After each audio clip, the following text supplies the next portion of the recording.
Lale lale getanyo lale hana jantate umuka tuha putih di janggut kuneng kuneng on mise hantom ta combe di kamu sala putih di janggut kuneng on mise hantom ta combe di kamu sala lale lale lale. Bismillahirrahmanirrahim. Assalamualaikum warahmatullahi wabarakatuh. Sahabat perkusi Aceh dimanapun Anda berada, dari Asia sampai ke Afrika. Alhamdulillah, kali ini Perkusi Aceh Art mengeluarkan edisi terbaru kaos-kaos dakwah khas Aceh. Dan kali ini temanya yaitu Yuk Salat. Dan tema kali ini sangat menarik. Kami mengambil ide tema dari sebuah lirik tari Aceh yang sangat populer. Dan bagian lirik itu yaitu putih di janggut, kuneng ngon mise, hantom ta combe tika musola. Walaupun panjang kalimatnya, namun makna dari lirik itu mengajak kita untuk melakukan sholat. Sangat menarik kenapa? Para seniman di masa lalu membuat lirik identik dengan Aceh dan Islam. Dan Islam tetaplah utama menjadi ciri khas keacehan. Itu saling terkait. Dan sahabat perkusi Aceh, warna yang kita hadirkan kali ini juga bervariasi. Banyak kawan-kawan kita yang pesan beraneka ragam warna. Ada yang hitam, biru, hijau, pink, merah, dan warna lain-lain. Nanti bisa dicek langsung di Perkusi Aceh Store. Instagram akan kami terakan linknya nanti di bawah. Dan yang paling penting, sahabat perkusi Aceh, 10% dari hasil penjualan kaos dakwah ini akan kita bagikan kepada sahabat-sahabat kita yang kurang mampu di luar sana. Untuk pemesanan bisa langsung diklik link di bio Instagram Perkusi Aceh Store ataupun langsung di nomor WA yang akan kami terakan nantinya. Terima kasih untuk seluruh sahabat Perkusi Aceh yang sudah berkontribusi membeli kaos ini. Semoga berhikmah bagi kita bersama dan orang-orang di sekitar kita. Demikian, wassalamualaikum warahmatullahi wabarakatuh. Putih di janggut, kuneng kuneng on mise, hantom ta combe di kamu sala. Putih di janggut, kuneng on mise, hantom ta combe di kamu sala. Lale lale. Bila metanyo benar, amai tanyo benar, kure tanyo benar. Selamat dunia akhirat. Bismillahirrahmanirrahim. Assalamualaikum warahmatullahi wabarakatuh. Alhamdulillahi rabbil alamin. Wassalatu wassalamu ala nabiyyina Muhammadin asyrafil anbiya'i wal mursalin, al-mab'uthi rahmatan lil alamin, wa ala alihi wa sahbihi wa azwajihi wa atba'ihi ila yaumiddin. Wa qala Allah ta'ala fil Qur'anil 'azim, ya ayyuhalladzina amanu taqullaha haqqa tuqatih wa la tamutunna illa wa antum muslimun. Sadaqallahul azim wa sadaqa rasuluhun nabiyyul habibul kirim wa nahnu ala dhalika minasyahidin wasyakirin walhamdulillahi rabbil alamin wa ba'du.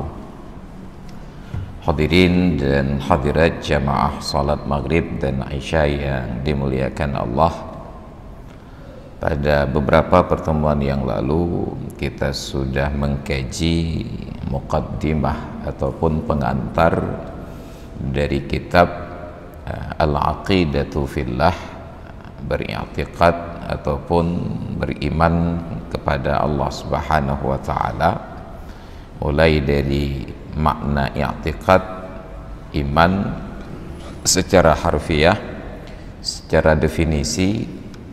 Kemudian bagaimana umat ini terpecah di dalam memahami akidah, kepada akidah yang benar dan akidah yang sesat, bagaimana mendefinisikan dan mencirikan akidah yang benar, dan bagaimana kita klarifikasi akidah-akidah yang sesat, walaupun sama-sama menyatakan beriman kepada Allah Subhanahu wa Ta'ala.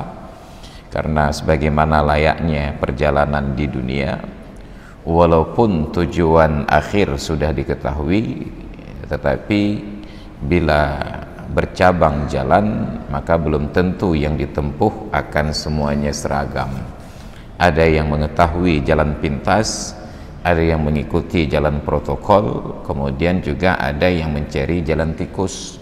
Dan semuanya itu saat ditanya, kamu mau kemana? Sasarannya sama. Misalnya kita yang berada di Prada sekarang ini sepakat bahwa nanti kita akan menuju ke Luqnga umpamanya. Maka walaupun sasarannya semua ke Luqnga, ada yang barangkali mengambil jalur protokol, jalan T-nya Arif, jalan Daud Breih, kemudian ke jalan Teguh Umar, jalan nasional sampai ke Luqnga. Mungkin ada yang barangkali belok dulu ke Penayung karena ada kebutuhan, atau ada yang mengambil jalurnya lewat Lampu Nurut, jalan Bakoi. Tapi semua ditanya, ini mau kemana? Jawabannya sama, ke Luqnga katanya. Ketika sudah berada di jalur yang benar, ada yang orang-orang paham medan dan lokasinya. Mereka saat terjebak antrian panjang mungkin karena jalanan macet, berusaha untuk mengambil jalan pintas, punya pedoman. Mereka ambil jalan pintas ketika orang lain terjebak macet. Ada orang-orang yang tidak punya pemahaman juga mencoba mengambil jalan pintas, akhirnya ketemu jalan buntu. Tapi saat ditanya, mau kemana? Jawabannya sama, ke Luqnga. Ini pula contoh kita pada bab akidah ini sebagai analogi. Saat ditanya antara orang yang benar akidahnya dengan yang sesat akidahnya, kalian menuju kemana? Jawabannya sama, sama-sama menuju kepada Allah Subhanahu wa Ta'ala. Ada yang mengambil jalan protokol.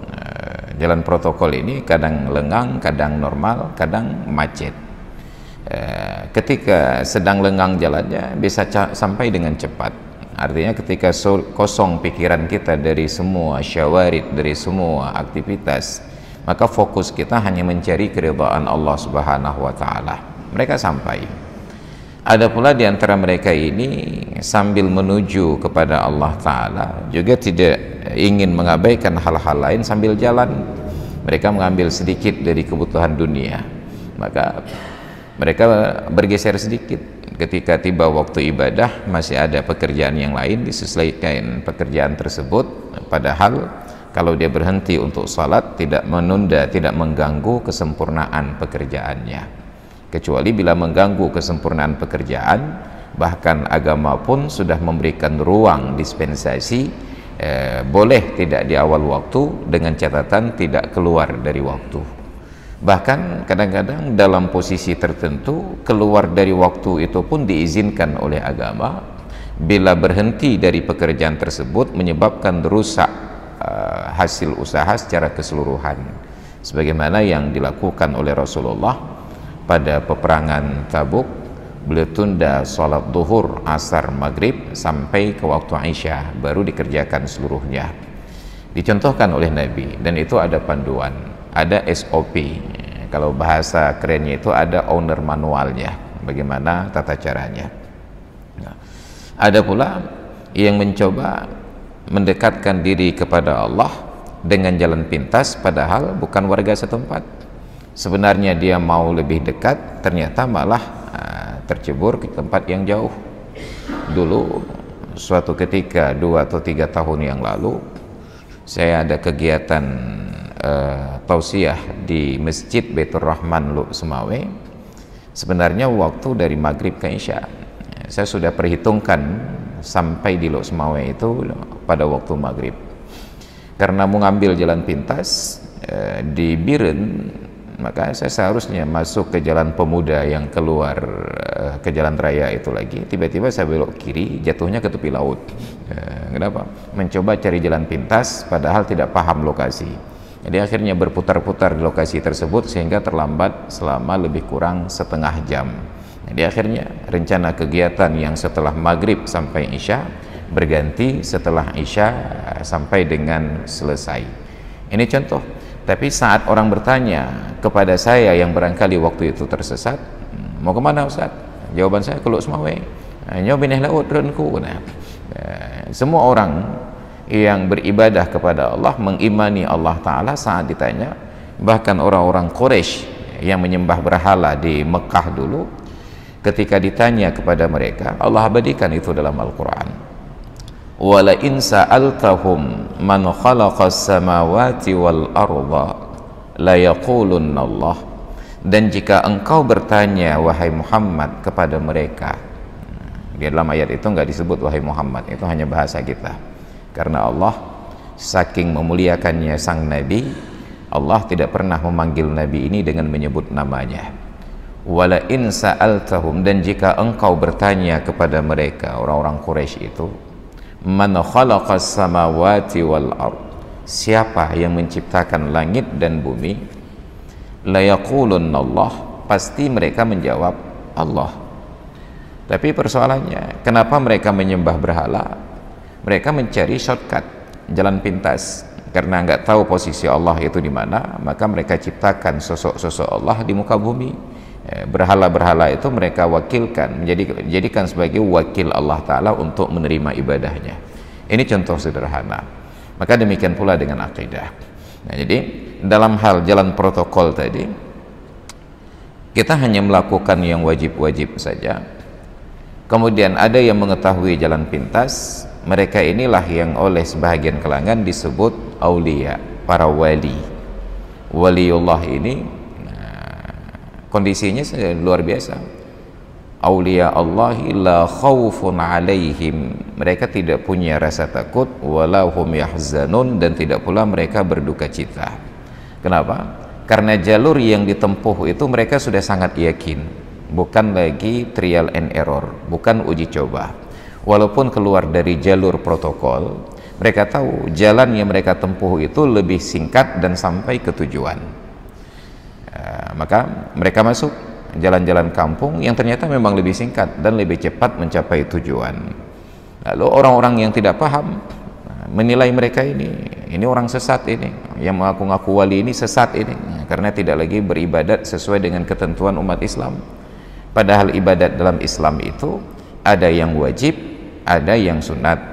Yang wajib itu ada yang disepakati, ada yang tidak disepakati. Yang disepakati itu pun ada aulawiyat, skala prioritas, mana yang lebih dahulu harus dilakukan.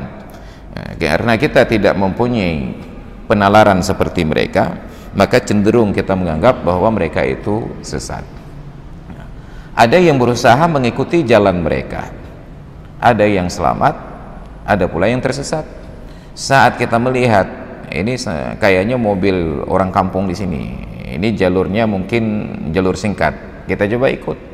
Boleh jadi mobil yang diikut menuju ke arah yang sama, kalau enggak, boleh jadi mobil itu pulang ke rumahnya. Nah, maka mampirlah kita di rumahnya, nggak sampai ke tujuan kita, balik lagi ke jalur semula. Boleh jadi yang punya mobil itu bukan menuju ke arah yang sama, malah mencari lokasi yang lain sesuai dengan hajat dan kebutuhannya. Jadi ketika kita mengikuti jalur-jalur para aulia Allah ini, kita akan tersesat. Bukan mereka yang sesat, kita yang tersesat. Kenapa? Ada hal-hal yang tidak kita pahami dari keinginan mereka. Maka masing-masing orang ada derajat, ada martabat. Secara umum dibagi kepada dua, ada al-muqarrabin, ada al-abrar. Ada orang-orang yang sudah dekat kepada Allah, yang dalam doa kita ketika sholat tarawih biasanya, kama an'amta 'alal dalam tarawih itu, alal ladzina min qablina, sebagaimana telah engkau berikan nikmat minan nabiyyina, kama an'amta 'alal ladzina min qablina minan nabiyyina was-siddiqina wasyuhada'i was-salihin. Ini 4 golongan. An-nabiyyina, derajat nabiyyin, as-siddiqina, derajat para siddiq, wasyuhada'i, orang-orang yang syahid, was-salihin, dan orang-orang yang saleh. Sedangkan kita berada pada derajat al-abrar. Maka al-abrar itu cara yang paling aman, ikuti jalan protokol. Ketika sudah tersesat di jalur tikus, cari jalan protokol. orang Banda Aceh kalau ke Medan, saat mereka sudah nggak tahu lagi kemana jalan keluar, ya mereka tanya jalan Gatot Subroto. Ya, jalan Gatot Subroto itu kalau bukan sampai ke kota Medan, maka akan sampai ke Kuala Simpang, ya, kalau diikuti. Itu saja jalurnya. Ketika sudah tersesat di jalur kecil, kembali ke jalur protokol. Maka disinilah pentingnya kita membicarakan, mengkaji tentang akidah untuk mengenal Allah, bukan agar kita sampai kepada derajat mengenal Allah dengan sebenarnya, tetapi minimal untuk derajat agar jalur yang kita tempuh tidak menyimpang dari jalur protokol tersebut. Maka diperkenalkanlah percabangan-percabangan tersebut. Nah, maka sekarang kita masuk ke dalam substansinya untuk mengenal Allah. Tamhid, pengantarnya, ahammiyatu hadzal asli, urgensi dari dasar mengenal Allah ini. Al-aslul awwalu minal usulil i'tiqadiyyati huwa al-imanu billah. Pondasi pertama dari segala pondasi akidah adalah iman kepada Allah. Orang yang bangun rumah itu ada berbagai macam pondasi, tapi dari semua pondasi yang paling dasar itu dimulai dari cakar ayam, itu untuk ukuran rumah. Tapi kalau sudah bangun hotel gedung bertingkat, itu beda lagi jenis pondasinya, harus menancap lebih kuat lagi ke dalam tanah. Pondasi dari pengajaran tauhid adalah mengenal Allah.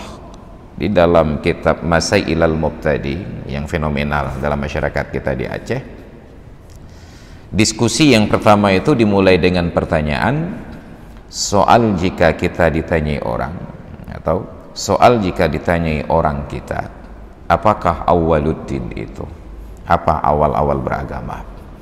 Jawab, awwaluddin itu ma'rifatullah, mengenal Allah. Wa hadzal aslu, dasar ini, huwa ahammul usulil i'tiqadiyyati wal amaliyyati, itu adalah yang paling penting dari semua pondasi i'tiqad dan amalan. Pada ruang i'tiqad itu dasarnya, pada ruang ibadat itu dasarnya. Maka hal-hal ibadat pun, apa kata Allah dalam surat Al-Bayyinah, innama umiru liya'budullaha mukhlishina lahuddin, hanya saja mereka itu disuruh, diperintahkan agar mereka beribadah kepada Allah mukhlishina lahuddin, dalam keadaan ikhlas beragama. Ibadah sudah bukan lagi i'tiqad. I'tiqad itu persoalan batin, sedangkan ibadah itu lahir dan batin. Maka apapun aktivitas kita sepatutnya tidak keluar dari jalur innama umiru liya'budullah, hanya saja mereka diperintahkan untuk beribadah. Ibadah ini secara umum dibagi yang mahdhah, murni ibadah, ada ghairu mahdhah, yang tidak murni ibadah. Kita terjemahkan demikian saja agar mudah dipahami. Ibadah yang murni itu yang tidak ada tujuan lain di dalamnya. Salat, puasa, zakat, haji, itu tidak ada tujuan lain. Tujuannya hanya agar kita melakukan pekerjaan itu ikhlas karena Allah Ta'ala. Kemudian ada zikir dengan berbagai bentuk dan kaifiatnya, ada salawat, ada tilawah, azan, dan seterusnya. Kemudian berbakti kepada orang tua, menolong, dan seterusnya. Ada banyak yang ghairu mahdhah. Nah, masalahnya ada orang-orang sekarang membatasi ibadat itu harus sesuai dengan ketentuan praktek Rasulullah dan para sahabat, dengan tidak membedakan yang mahdhah dan ghairu mahdhah. Untuk salat kita tidak boleh berimprovisasi. Ini salat maghrib kayaknya nggak cocok 3 rakaat karena ini waktu santai, nggak ada kegiatan lain, biarlah maghrib 4 rakaat, nanti isyanya 3 rakaat. Kita berimprovisasi karena mungkin nanti waktu isya sudah agak mepet, agak lapar sedikit, agar buru-buru pulang, udahlah maghrib 4 rakaat, isya 3 rakaat. Kita tidak bisa berimprovisasi karena itu adalah ibadah mahdhah, ketentuannya jelas. Yang jelas itu pun para ulama berbeda pendapat. Maka ada Imam Hanafi, Maliki, Syafi'i dan Hambali. Masing-masing mereka punya ketentuan yang walaupun intinya sama, tetapi nanti ada hal-hal yang berbeda. Tentang niat, apakah niat sebelum sholat, apakah niat bersamaan dengan takbir, sebelum takbir atau sesudah takbir, apakah niat itu boleh dilafalkan atau tidak boleh dilafalkan. Itu pun terjadi banyak sekali perbedaan pendapat, padahal itu ibadah mahdhah. Nah, untuk semua perbedaan ini, adakah orang yang punya kapasitas untuk menyatakan praktek kami yang paling benar, semua yang lain semuanya salah? Kami saja yang paling benar, yang lain semuanya salah. Ini yang tidak mungkin. Tetapi ada orang yang berusaha untuk mengklaim bahwa dia saja yang benar, yang lain semuanya salah. Kalau tidak seperti mereka, semuanya bid'ah. Nah, kenapa? Karena mereka mengklaim dirinya yang paling benar. Maka ini persoalan umat kita sekarang ini. Kita sudah hidup dalam tradisi khilafiyah itu sejak dari pertama kali Al-Quran diturunkan. Bukankah Al-Quran sendiri yang menyatakan, walau syaa rabbuka laja'alan nasa ummatan wahidah. Kalau Tuhanmu mau, wahai Muhammad, sungguh dia akan menciptakan manusia ini satu golongan saja, taat semuanya atau maksiat semuanya. Allah sudah ciptakan malaikat dengan standar yang sama.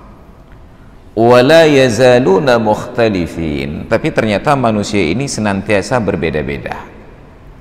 Bahkan ketika kembar sekalipun tetap ada perbedaan. Wala yazaluna mukhtalifin. Ini tabiat manusia. Maka memaksa agar manusia menjadi seragam itu bertentangan dengan fitrah Allah Ta'ala. Allah tidak inginkan manusia seragam. Maka memaksakan keseragaman pada manusia itu bertentangan dengan fitrah manusia. Semua usaha ke arah tersebut itu akan dilakukan dengan proses yang berat dan tidak akan pernah mencapai hasil. Walidzalika khalaqahum. Dan untuk berbeda itulah Allah ciptakan mereka. Ini prinsip dasar. Dan itu sudah direstui di zaman Rasulullah. Ketika beliau pulang dari sebuah peperangan, mendekati Madinah, sudah lewat waktu zuhur, sudah masuk waktu zuhur. Setelah selesai sholat zuhur, Nabi keluarkan instruksi di hadapan para sahabat, la yusalliyanna ahadukumul asra illa fi Bani Quraidah. Jangan ada seorang pun di antara kalian yang mengerjakan sholat asar.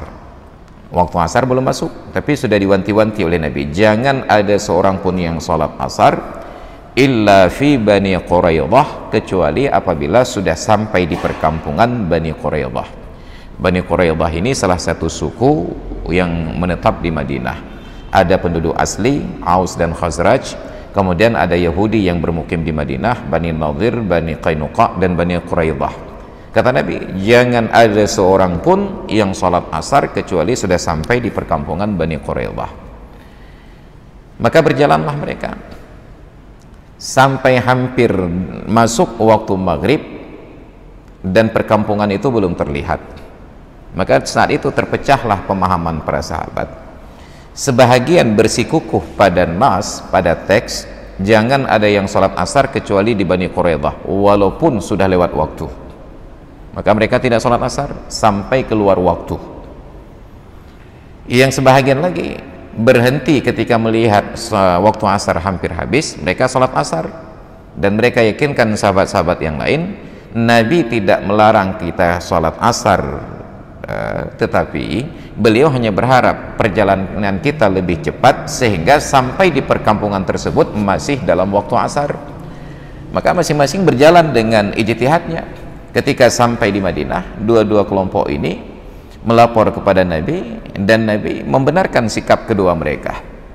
Bayangkan, ada yang waktu asarnya keluar sampai sholat asar itu di waktu maghrib ataupun isya, ada yang tetap sholat asar di jalan padahal itu membantah perintah Nabi.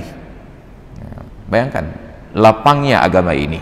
Tapi tiba-tiba ada para pendakwah yang sekarang ini mengklaim pokoknya, kalau sudah pokoknya berarti nggak bisa minta kurang lagi ya, pokoknya apa ya, ini yang harus kita pahami dengan baik. Maka tujuan kita mengaji sebagaimana dulu kita jelaskan di awal, untuk meyakinkan diri kita bahwa yang kita lakukan itu sudah benar, Yang kedua, tujuan kita mengaji untuk memberikan pemahaman kepada kita bahwa yang di luar kita juga mempunyai dasar dan dalilnya masing-masing. Jadi bukan untuk saling menyalahkan, mengklaim bahwa pengajian kami yang paling Quran, yang paling sunnah dan lain sebagainya. Bukan, tetapi untuk membuka wawasan. Ini prinsip dasar. Maka karena ada ibadah yang ghairu mahdhah, dalam kapasitas itulah Sayyidina Ali menyatakan ada persoalan-persoalan dunia. Kam min a'malin yatasawwaru bi a'malid dunia. Betapa banyak aktivitas perbuatan yang bentuknya terlihat seolah-olah itu urusan dunia. Fayasiru min a'malil akhirah, maka berubah menjadi pekerjaan akhirat, mendapatkan pahala dan keridhaan Allah Subhanahu wa taala. Kenapa? Bi husnin niyyah, karena niat yang baik. Pagi-pagi kita keluar dari rumah menuju tempat aktivitas masing-masing. Yang pegawai ke kantor, yang pedagang ke pasar, yang petani ke sawah, nelayan ke laut, dan seterusnya. Yang murid-murid ke sekolah. Semua itu terlihat persoalan dunia. Tetap menjadi urusan dunia bila tidak kita niatkan ibadah. Tapi ketika tumbuh kesadaran, ya Allah, saya seorang pria, sudah punya seorang istri dan anak-anak, Engkau wajibkan kepadaku untuk menafkahi mereka, yang bila aku tidak bekerja, mereka tidak makan, maka aku bekerja untuk memenuhi kewajiban itu, ya Allah. Ibadah. Kenapa? Karena Allah menyebutkan, agama menyebutkan, menafkahi istri dan anak wajib. Apa makna wajib? Ma yusabu ala fi'lih wa yu'aqabu ala tarkih. Sesuatu yang bila dikerjakan kita berpahala, bila tidak dilakukan kita berdosa. Lalu kalau sudah berpahala, bukankah itu ibadat? Kapan menjadi ibadat? Apabila ada niat. Oh, ternyata pakai niat toh Pak Ustadz. Jangankan bekerja ke kantor, ke sekolah, ke sawah, ke laut, bahkan orang yang sholat saja kalau tidak ada niat tidak ada pahala. Lalu kenapa kita beda-bedakan antara niat ketika akan sholat dengan niat ketika akan bermuamalat, akan bekerja? Maka perbaiki niat. Jangan hanya keluar asal keluar saja. Nah, saat ditanya mau kemana? Kerja. Nah, kita bisa menjawab mau kemana? Beribadah. Sehingga tidak hanya terbayang bahwa ibadah itu cuma di dalam masjid saja. Di luar masjid juga ada ibadah. Dan jangan pula terbayang seolah-olah di luar masjid itu bisa bermaksiat, di dalam masjid tidak ada maksiat. Dalam masjid pun ada potensi berbuat maksiat. Bahkan orang yang membangun masjid pun berpotensi maksiat. Mulai dari panitia pembangunannya sampai tukang yang melakukannya. Bukankah dulu ketika Nabi hijrah ke Madinah, ada orang-orang Yahudi yang membangun masjid, yang dalam Islam, dalam sejarah dikenal dengan nama Masjid Dirar. Masjid yang dibangun untuk mengintai dan memecah belah umat Islam. Allah larang Nabi Muhammad sholat di masjid tersebut, dan Allah perintahkan Nabi untuk meruntuhkan masjid itu. Kenapa? Karena masjid bukan dibangun untuk beribadah kepada Allah, tetapi untuk mengawasi umat Islam beribadah dan memecah belah persatuan mereka. Ya, makanya dalam tradisi masyarakat kita di Aceh ini, pembangunan masjid itu bukan karena warga mampu, tetapi ada hal-hal lain yang harus diperhatikan. Kalau sekedar warga mampu, maka sungguh orang kaya yang tinggal di sebuah komplek perumahan, mereka akan bangun masjid sendiri. Ada hal-hal yang harus diperhatikan. Oke, untuk sekedar salat berjamaah 5 waktu bangun musalla, menasah, surau, langgar dan seumpamanya. Tapi untuk menjadikan itu masjid melaksanakan Jumat, maka perhatikan dulu, apakah ada masjid yang berdekatan? Masjid yang berdekatan itu apakah masih menampung jamaah? Nah, kalau tidak menampung, apakah masih mungkin untuk diperluas? Kalau masih terpenuhi syarat-syarat ini, maka tidak sah Jumat di masjid yang lain. Dibuat aturan. Makanya Aceh besar itu masih menganut pembangunan masjid dalam satu pemukiman satu masjid, satu mukim satu masjid.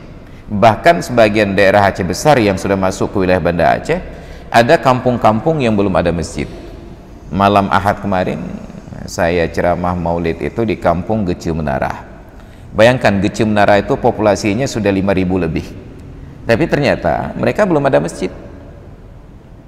Maka kata Pak Keciknya, ini masjid-masjid di sekitar Pak Ustadz penuh oleh warga kami saja. Maka saya sebagai kecik merasa berdosa. Ada orang-orang kampung tersebut yang mau salat di masjid karena sudah lebih dahulu warga kami datang dan i'tikaf.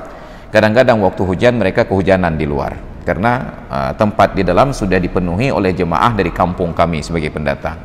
Mereka berinisiatif untuk membangun masjid. Cuma terkendala oleh lahan dan lokasi.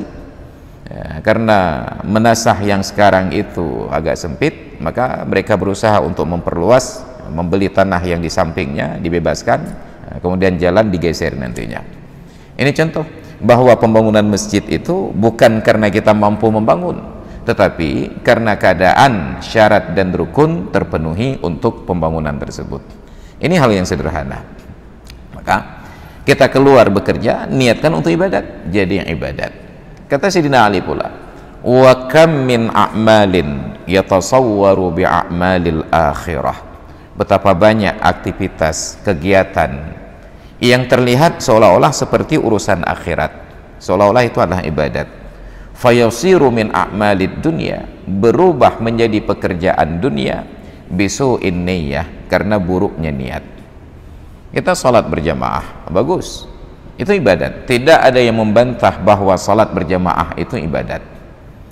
Tetapi ada di antara orang yang salat berjamaah pahalanya tidak tercatat. Kenapa? Karena niatnya itu bukan untuk beribadat kepada Allah, hanya ingin barangkali mencari popularitas karena menjelang pemilu biar orang berpikir saya orang taat. Bahkan dulunya tidak pernah berjamaah, mendadak minta menjadi imam. Orang melihat, oh bapak ini rajin sekali beribadat. Ternyata niatnya dalam hati hanya untuk mendulang suara agar terpilih di pilkada, di pileg dan lain sebagainya.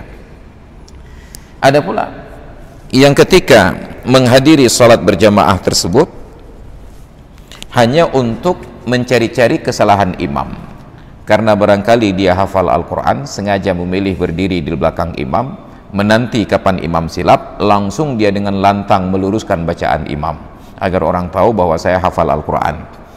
Itu juga masalah. Maka belum tentu orang yang beribadat mendapatkan pahala. Betapa banyak orang-orang yang beribadat yang perbuatannya seolah-olah perbuatan akhirat berubah menjadi persoalan dunia saja karena buruknya niat. Maka secara tradisional di kampung-kampung masyarakat itu akan menyisihkan bahagian dari zakat dan zakat fitrah istimewanya kepada warga-warga setempat yang merantau untuk mengaji, ja'bud. Tetapi hampir tidak pernah ada kampung yang menyisihkan zakat ataupun zakat fitrah untuk orang yang kuliah, padahal sama-sama merantau, sama-sama menuntut ilmu. Yang mengaji diberikan zakat, yang kuliah tidak diberikan zakat. Saat kita tanya, kenapa? Mungkin di antara jawabannya, ini mengaji Pak Ustadz untuk akhirat.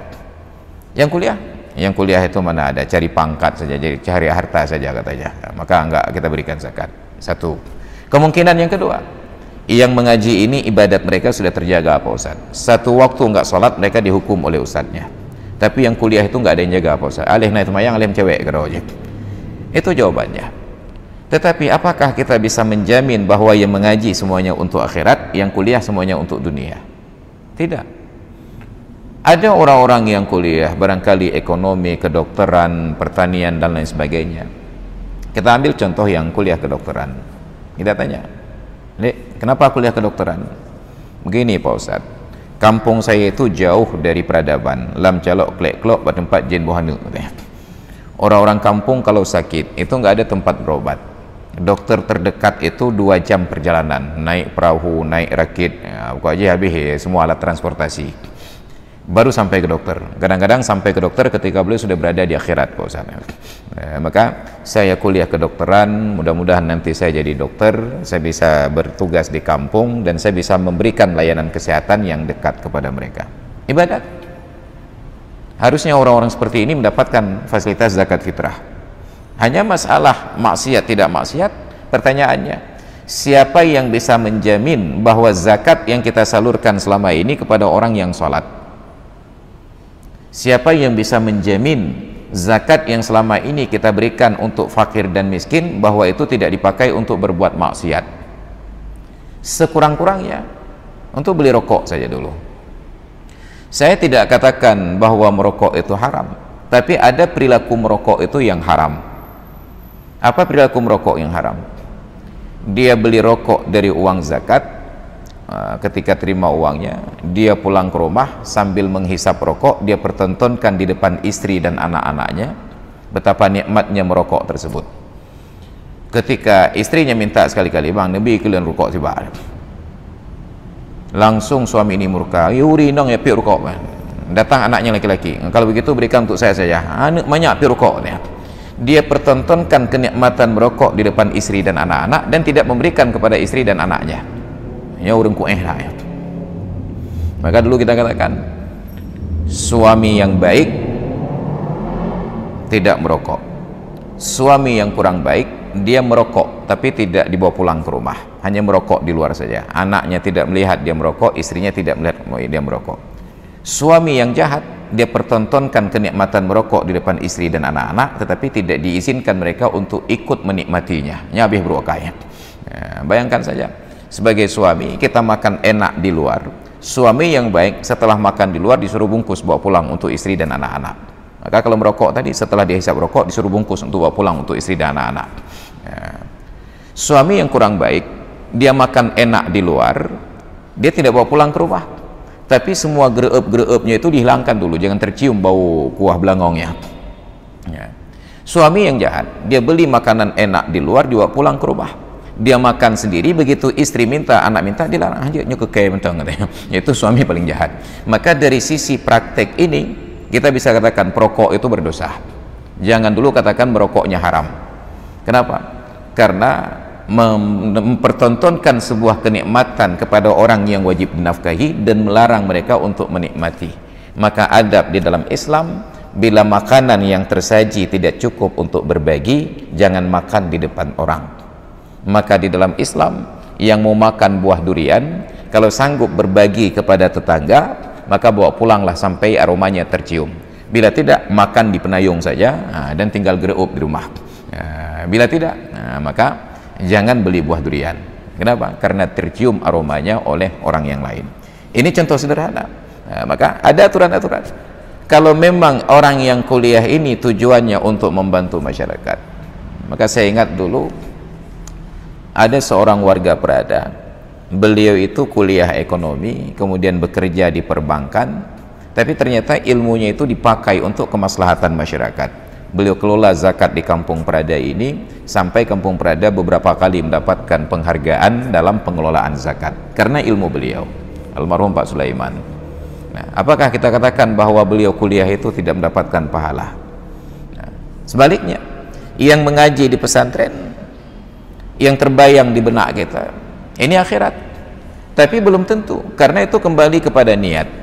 Ada yang sudah 10 tahun, 15 tahun mengaji di pesantren gak pulang-pulang kampung. Saat kita tanya, kenapa kamu belum pulang kampung? Apa jawabannya? Ike dengku menjaga lama bihumu dengku imam hangku ile. Ternyata cita-citanya menjadi imam di kampung. Artinya menuntut ilmunya itu hanya untuk mendapatkan jabatan imam. Maka ini dunia, bukan akhirat. Maka persoalan dunia dan akhirat itu kembali kepada niat tadi. Maka ada yang mahdah, ada yang ghairu mahdah. Nah sekarang kita ambil contoh ketika ada pihak yang menyikapi ibadah tertentu itu dianggap maksiat, bid'ah, sesat, masuk neraka. Mungkin di masjid kita ada kalanya imam setelah sholat wirid berjamaah berdoa berjamaah, ada kalanya setelah sholat imam itu zikir sir saja atau langsung masuk ke ruang imam.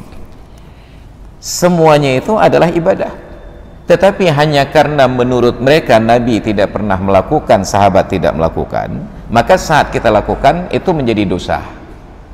Bagaimana kita menyebut berdosa orang yang sedang berzikir kepada Allah tapi tidak dicontohkan oleh Nabi? Lalu pertanyaannya, Anda yang menyalah-nyalahkan orang lain, apakah dicontohkan oleh Nabi? Tidak. Karena Nabi membuka ruang untuk perbedaan selama itu bukan maksiat. Nabi mengizinkan perbedaan selama itu bukan untuk maksiat. Maka betapa di zaman dahulu sahabat berimprovisasi dalam ibadat tanpa pengajaran dari Nabi, dan Nabi setuju. Mereka berdalih, ini kan sudah ada hadis takriri.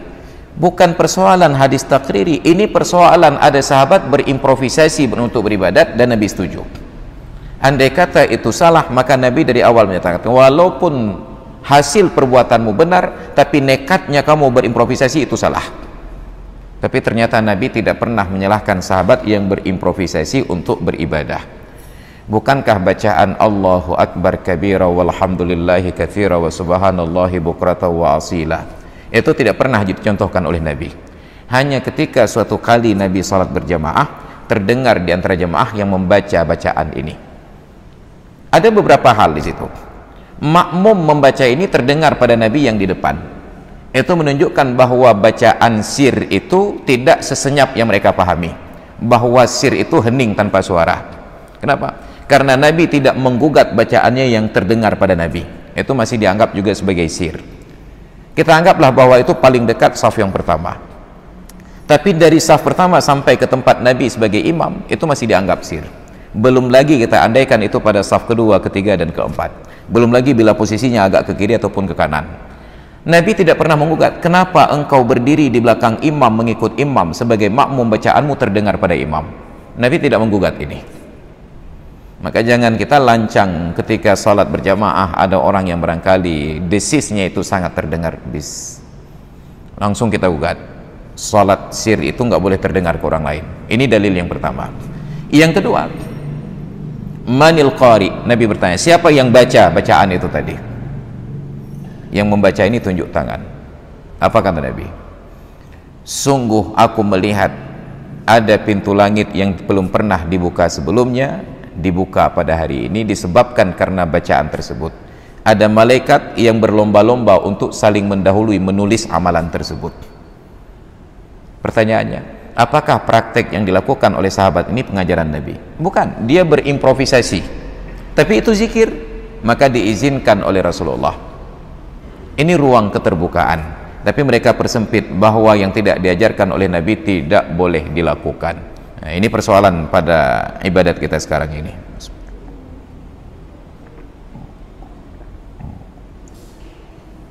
Maka dibuat batasan dalam agama. Prinsip yang pertama, ibadat itu tidak boleh mengganggu. Dan standar tentang mengganggu dan tidak mengganggu itu sangat relatif, sesuai dengan situasi dan kondisi. Di tempat di mana kita tidak menganggap orang bermaksiat mengganggu orang beribadat, lalu kenapa kita beranggapan orang beribadat bisa mengganggu orang beribadat? Di tempat ketika suara musik hingar-bingar sampai terdengar ke dalam masjid tidak kita gugat, kenapa ketika ada orang berzikir dalam masjid lalu kita gugat? Ini bid'ah. Nah, itu yang maksiat di luar hingar-bingar nggak dilarang. Di tempat ketika suara kendaraan mengintervensi suara dalam masjid kita tidak pernah ribut, kenapa hanya karena seorang yang baca doa dalam masjid kita harus ribut? Maka standar itu menjadi berbeda. Atau saat pengajian begini, aturan dasarnya bila ada orang sholat, pengajian ini harus berhenti. Tapi pernahkah kita melihat bahwa ada pengajian yang berhenti karena ada orang ibadat? Enggak, tetap berjalan. Kenapa? Karena orang sudah saling memahami. Maka ada yang disebut dengan at-tasamuh, toleransi. Nah, ini dasarnya.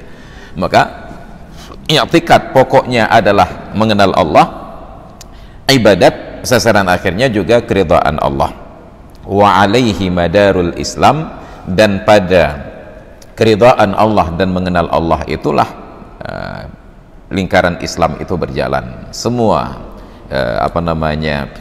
radiusnya itu akan semakin dekat kepada Allah Subhanahu wa taala. Wa huwa lubbul Quran, dan i'tiqad mengenal Allah itu adalah saripati dari Al-Quran. Bukankah Al-Quran itu mukjizat? Dan bukankah mukjizat itu tujuannya untuk meyakinkan makhluk bahwa ini benar dari Allah Ta'ala? Wala nubalighu idza qulna, dan kita tidak dianggap berlebih-lebihan bila berpendapat innal qur'ana kullahu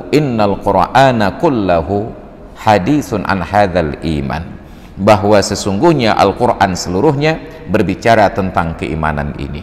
apakah sejarahnya, apakah hukum-hukumnya, apakah syariat-syariatnya, apakah tentang hari akhiratnya, tentang kehidupan dunianya, tentang ilmu pengetahuannya.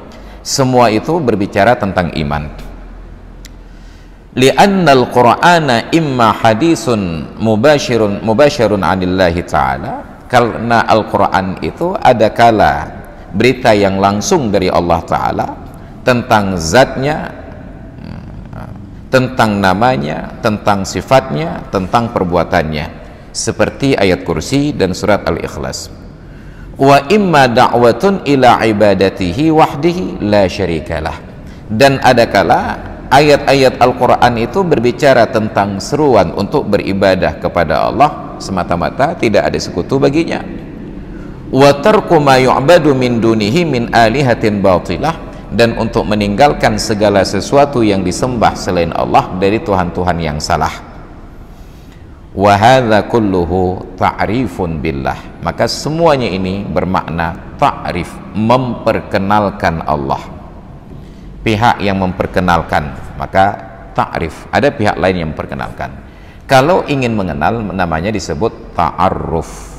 Nah, maka sekarang ketika ada anak muda yang mau menikah, mereka mengganti istilah perkenalan itu, PDKT itu, dengan kata-kata ta'aruf. Jadi yang pacaran sekarang pun disebut dengan bahasa, sedang ngapain? Ta'aruf, Pak Ustadz. Dia pikir dengan mengganti istilah pacaran dengan ta'aruf seolah-olah itu menjadi syariah dan tidak berdosa. Nyanyinya ada ta'rif, memperkenalkan. Saya punya kerabat perempuan bertemu dengan kawan-kawan laki-laki yang masih jomblo, ta'rif, saya perkenalkan.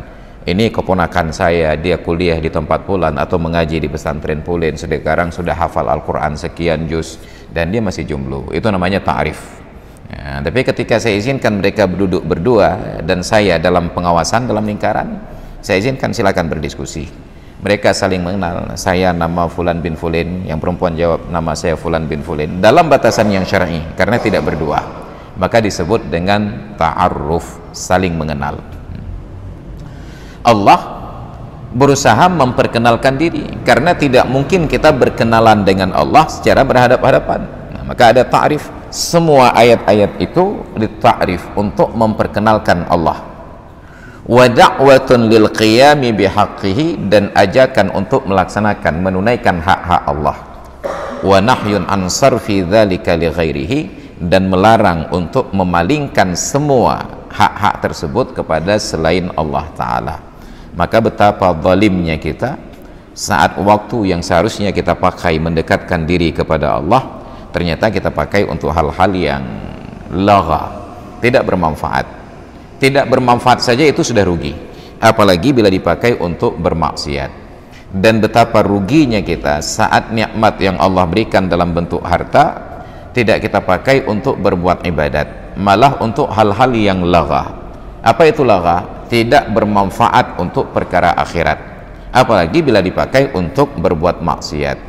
Makanya hari ini kita merasa gundah melihat dunia ini, bencana di mana-mana, walaupun sepi pemberitaan, karena itu tidak menarik bagi para pemilik televisi, karena itu barangkali mengurangi kadar kepercayaan masyarakat terhadap pemimpin. Betapa gempa yang terjadi di Sulawesi, banjir yang terjadi di Kalimantan, itu belum lagi musibah yang lebih besar daripada banjir dan gempa, daripada jatuhnya pesawat, adalah meninggalnya guru-guru kita, para ulama, mulai dari yang di Pulau Jawa kalibernya nasional sampai yang ukuran lokal bagi kita yang berada di Aceh, karena kematian para ulama adalah padamnya satu cahaya penerang. Matinya orang karena musibah enggak ada masalah selama yang meninggal itu bukan para ulama. Tapi hari ini ulama itu meninggal dunia berikut-ikutan dalam waktu yang berdekatan. Maka na'udzubillah summa na'udzubillah, kita khawatir apa yang disampaikan oleh Rasulullah dalam nubuwat beliau, innallaha la yaqbidul ilma intiza'an yantazi'uhu minan nas, Allah tidak mencabut ilmu itu begitu saja dari dada para manusia, walakin yaqbidul ilma biqabdil ulama, tetapi Allah mencabut ilmu dengan mengambil kembali para ulama. Hatta idza lam yabqa alimun, sehingga ketika tidak ada lagi orang yang alim yang tersisa, ittakhadhan nasu ru'asa juhala, manusia akan melantik orang-orang bodoh untuk menjadi pemimpin. Dan pemimpin yang bodoh ini karena sudah berada pada jabatan tersebut, fasu'ilu, kepada mereka diajukan pertanyaan. Karena merasa pandai sendiri, fa'aftu, mereka keluarkan fatwa tanpa ilmu. Apa yang terjadi? Fadallu, mereka sendiri sesat, wa adallu, dan kita pun disesatkan. Maka na'udzubillah, ini musibah terbesar bagi kita. Maka dalam hal ini Allah ingatkan dalam surat Al-Isra ayat 16, idza aradna an nuhlika qaryatan, bila kami berkeinginan untuk membinasakan suatu negeri, amarna mutrafiha, kami perintahkan orang-orang kaya, orang-orang yang berfoya-foya, fafasaqu fiha, maka mereka berbuat fasik di dalamnya, fahaqqa alaihimul qawlu, maka berhaklah mereka mendapatkan siksa dari kami, fadammarnaha tadmira, maka kami binasakan negeri itu sehancur-hancurnya. Maka hari ini mulai terlihat orang-orang yang punya kekayaan, akses pada kekayaan itu berbuat kerusakan. Dengan dana yang mereka miliki, mereka belokkan hukum itu agar kemaksiatan tidak tersentuh. Orang beribadat dipersulit. Ini masalah kita sekarang, orang beribadat dipersulit, tapi kemaksiatan tidak tersentuh. Nauzubillah. Maka hari ini saat kita sedang disibukkan dengan pandemi corona, kita dilarang untuk aktivitas ibadat dengan ruang yang sempit, mulai jaga jarak sampai dikerahkan tentara dan polisi. Tapi orang yang pacaran biasa saja, nggak pernah dikerahkan tentara dan polisi untuk menjaga jarak. Kita merasa sedih ketika persoalan judi umpamanya yang sedang marak selama ini, game online tersebut, mulai dari penjualan chips, kemudian juga skater dan seumpamanya, kita sibuk lompat-lompat di bawah, bertengkar dengan sesama masyarakat karena barangkali ada yang ekonominya terhimpit, melihat ada peluang ekonomi dengan jualan alat-alat tersebut, dapat rezeki. Lalu kita yang punya kesadaran agama karena itu merusak tatanan masyarakat. Betapa ada keluarga yang ribut, bercerai, bertengkar hanya gara-gara suami menghabiskan uang lebih banyak untuk hal-hal seperti ini daripada nafkah keluarga. Terjadi perceraian, lalu kita gugat, kita desak, kita bertengkar di bawah, padahal solusinya ada pemerintah, ada pada pemerintah. Kalau pemerintah mau, maka tinggal perintahkan saja, instruksikan Kementerian Informatika untuk memblokir situs judi tersebut, selesai. Tapi ternyata itu tidak pernah dilakukan. Maka sibuklah kita di bawah dan mereka di atas sibuk dengan aktivitas yang lain lagi. Maka nauzubillah summa nauzubillah, dan itu lebih disebabkan karena dosa kita juga, sebab kita bersedia untuk dibayar murah demi memilih pemimpin yang keliru. Nauzubillah. Maka hati-hati, jangan sampai hanya karena uang 100.000 untuk 5 tahun kita ganti pilihan dari pemimpin yang punya kapasitas kepada yang tidak punya kapasitas. Maka setiap orang yang terlibat memilih pemimpin yang salah dan dia tahu dari awal-awal sudah terbukti salah, dia ikut menanggung dosa dari semua yang terjadi hari ini karena dia berkontribusi untuk kesalahan tersebut. Maka menjadi tanggung jawab bagi orang-orang punya kapasitas di bidang politik, punya kapasitas di bidang ekonomi untuk berdakwah dengan kapasitas masing-masing. Yang berpolitik, berpolitiklah dengan santun. Yang berekonomi, maka mudahkan orang-orang miskin untuk mendapatkan hak-haknya. Yang mempunyai kapasitas ilmu, sampaikan ilmu itu dengan sebenarnya. Jangan menjadi pelacur intelektual hanya karena memikirkan jabatan, kekayaan, lalu kebenaran itu kita sembunyikan dan kemungkaran itu kita puji-puji. Nauzubillah summa nauzubillah. Kehidupan dunia singkat, hanya sebatas umur 60 sampai 70 tahun kata Rasulullah. A'maru ummati ma baina sittina ila sab'ina sanatan. Umur umatku ini antara 60 sampai 70 tahun. Keserakahan yang berlebih-lebihan, yang pertama tidak dibawa ke dalam kubur, yang kedua menyebabkan terjadinya siksa kubur. Makanya dalam surat Al-Munafiqun pada bahagian akhir Allah mengilustrasikan kondisi akhir hayat ini. Apa kata Allah Ta'ala? ketika menjelang ajal, Rabbi laula akhartani ila ajarin qarib wa anfiqu mimma razaq ya ayyuhalladzina amanu anfiqu mimma razaqnakum min qabli ay ya'tiya ahadakumul mautu. Wahai orang-orang yang beriman, infakkanlah dari rezeki yang telah kami berikan kepada kalian sebelum datang kepada salah seorang di antara kalian kematian.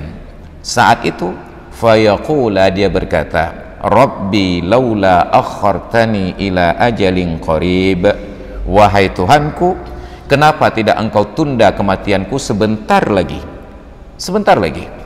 Kenapa? Fa'as-saddaqa, saya akan bersedekah, wa akum minas salihin, dan saya akan berubah menjadi orang yang soleh. Itu orang yang beriman, yang sudah bersedekah seumur hidupnya, tetapi menjelang ajal dia masih minta waktu kepada Allah. Ya Allah, kenapa tidak engkau tunda kematianku sebentar lagi hanya untuk bersedekah lagi saja. Padahal ketika hidup kita menghemat-hemat uang, datang panitia masjid minta bantuan untuk pembangunan masjid, ada uang 1 juta kita berikan 50.000 saja, bahkan nggak sampai 100. Tapi ketika menjelang ajal kita minta tempo kepada Allah.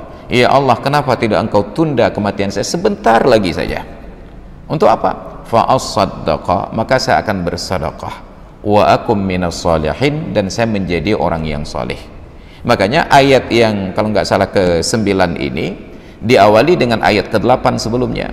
Ya ayyuhalladzina amanu la tulhikum amwalukum wala auladukum an dzikrillah wa may yaf'al dzalika faulaika humul khasirun. Wahai orang-orang yang beriman, jangan harta kalian dan anak-anak kalian melalaikan kalian dari berzikir kepada Allah. Barang siapa yang terjadi demikian, maka mereka itulah orang-orang yang rugi. Kenapa rugi? Nanti menjelang ajal mereka lupa, ya Allah, apakah nak tunda becut?